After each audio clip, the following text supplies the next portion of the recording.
Welcome to our show, Feel Good Food. We make snacks, treats, and meals That tastes good. but also make you feel good. Today we are making a fried cabbage with slaw and smoky aioli. I love fried cabbage and fried foods, but they can be a little hard to make at home, but we're gonna make it really easy. This dish is really interesting because we use cabbage in two distinctly different ways. One is fried, and then the slaw is also a cabbage slaw. And I love this recipe because I feel like it really was a collaborative brainchild between you and me. It was. I came up with the fried cabbage, and Lydia came up with The zesty bright slaw. We're gonna start off by making the aioli, which involves 3 egg yolks. What's the difference between an aioli and a mayo? an aioli is like a seasoned mayo. A mayo is like what you buy at the store that's plain, and then an aioli is something whether you add some flavor to it, like garlic or pimentone in this case. I'm gonna add a splash of apple cider vinegar into here with the egg yolks. We will also add a splash of water, a little bit of salt.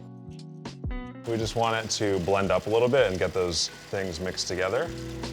And we're just gonna drizzle this oil in slowly to emulsify into a mayo. That just helps the fat bind to like the acid and the egg yolks and the water. Whereas if you go in all at once, it could split really easily. You could, add too much oil and then just no going back. How do you know when it's ready? Kind of like visually, like how thick you want it. It's looking thick. Yeah.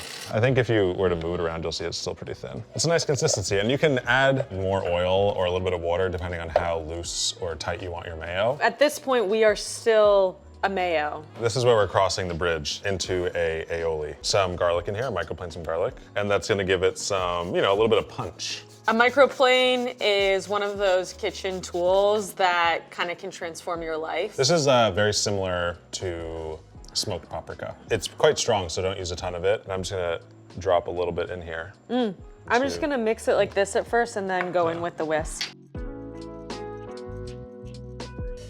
One thing you could also do is you could bloom your pimentone in your canola oil if you warm up the canola oil just a little bit, and that'll kind of like get that flavor in there to start with. So here we have our cabbage, and we're going to cut it up into our sections now. When you're cutting cabbage for a dish, I'd say one of the more helpful things I've learned is that you always want to cut from the bottom. You don't want to cut from the top, because if you're cutting from the top, you can't see where the core is, so you could slice through and you end up having a huge cheek on one side and you miss the core. And the core is kind of like what keeps everything intact. It is weirdly kind of a perfect cabbage. Yeah, it is a beautiful cabbage. Now that we have this into thirds, it's kind of a large chunk and too big to fry. We're gonna peel away some of that extra cabbage, and we'll be using that later for Lydia's famous slaw. And then for this part, it's important, you wanna keep that core, which you see here is holding all of the rest of this still together. Cut at an angle here, and that will take away kind of these outside layers, which we'll use later, but then you're left with this smaller little head, which is kind of the perfect ideal size. We are prepping our breading assembly station. This is a classic breading station with flour, egg, and then your breadcrumbs or panko of choice. It's really important to kind of like nail this step when you're frying something, because if you don't get everything breaded correctly, that's when you start to have like pockets of air in between your protein or cabbage and the breading separates, and then your protein shrinks, and then you have this gap. I'm just gonna season the flour a little bit with a little bit of salt, and I'm also gonna do a little bit of pepper. You don't want to get too much flour into your cabbage, because if you end up having pockets of flour in here, it's just going to be like kind of gross. Like when you cut into it, you're literally going to see flour. Yeah. It's kind of a gentle step here where you just want to lay it in and give it a little rotate. Tap, tap, tap. To get all that extra flour out of there. And then we'll go into the egg. Once again, you definitely want to get a good coating all around the cabbage. And then the technique for this is to grab your panko and kind of bury it in the sand scenario, so that when you're only touching the panko, you're not touching the cabbage itself. This is our last one here, and I'm just gonna pass it off to Lydia to finish breading that. Final berry. Perfect, now we just gotta clean up. Now we're gonna get started on making the beautiful, bright, fresh, zesty slaw. So Max is gonna start slicing it super thin. And I prefer my cabbage super thin rather than thicker. I'm just gonna make the dressing, which again is a really simple, easy dressing. You want the juice of 4 limes. So going in with the fish sauce. And then this is honey for that sweetness. And also the sweetness of the honey balances out the kind of the saltiness of the cabbage and the aioli really well. And then I'm gonna go in with a pinch of white pepper. I'm gonna try my dressing, see how it is. Really good. All right, well, we almost timed it perfectly. I have a mound of cabbage here. Oh my gosh.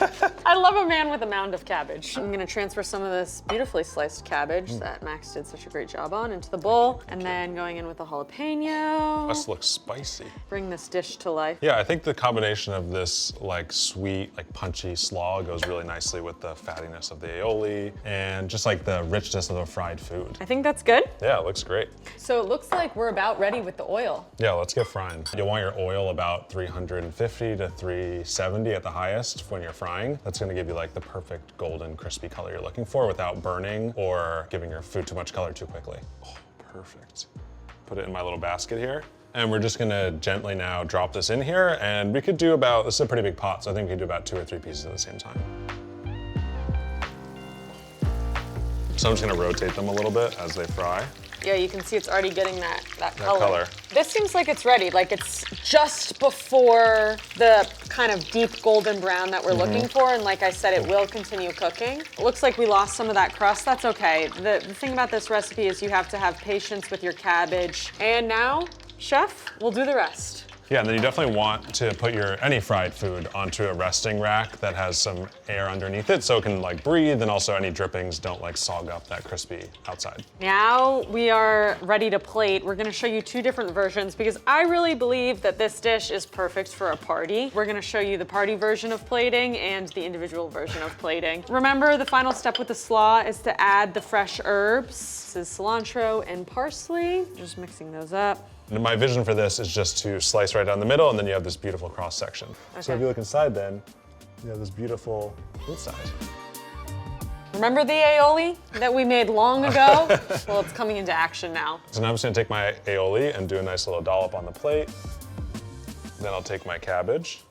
And then the idea with this cabbage is that it's kind of like this nice little bright bite to go with the fatty deliciousness of the rest of this plate. And there you have it. So this was Max's individual vision. I have a vision for a party. I also want that cross section. I just kind of wanted to use these herbs that we still have a lot of, and I guess do a little tear.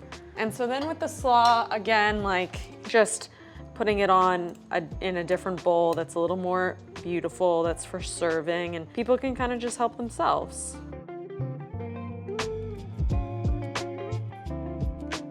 It is time to taste. I'm just gonna go open side into the aioli, get a nice little zhuzh. My turn.